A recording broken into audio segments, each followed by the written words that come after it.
वही अपने को कितना समायोजित कर पाते हैं, तकनीकी चुनौतियों को ध्यान में रखते हुए अपने को कितना बदल पाते हैं, कितना तैयार कर पाते हैं।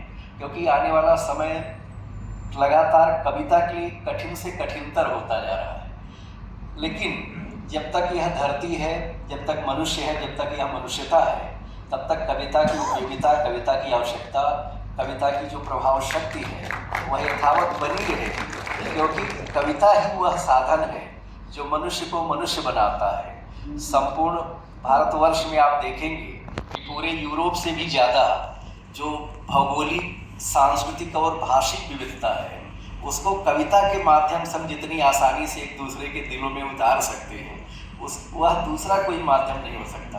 मनुष्यता का उन्नयन करने के लिए, संपूर्ण भारतवर्ष को एक सूत्र में पिरोने के लिए, भारतवर्ष का जो उत्तरी छोर है, आकाशवाणी ही एक ऐसा संस्थान है जो अखिल भारतीय, जिसकी व्याप्ति जो है भारतवर्ष के कोने कोने में है, सुदूर कोनों में भी जहाँ कोई नहीं पहुँच पाता वहाँ आकाशवाणी की पहुँच है।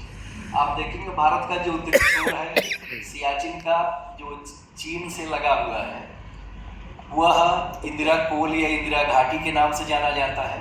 और भारत का जो दक्षिणी छोर है, साउथ निकोबार में, दक्षिण निकोबार में, जिसको हम इंदिरा पॉइंट कहते हैं, वह, और जो पश्चिमी छोर है नलिया, जो गुजरात के कच्छ में है, और पूर्वी छोर यहाँ मणिपुर से बैठे हुए हैं, मणिपुर, मिजोरम और अरुणाचल का जो पूर्वांत इलाका है, आप देखेंगे उस सीमांत इलाके तक आकाशवाणी की पहुँच है। बाकी किसी भी संस्थान की इतनी अखिल भारतीय पहुँच नहीं है।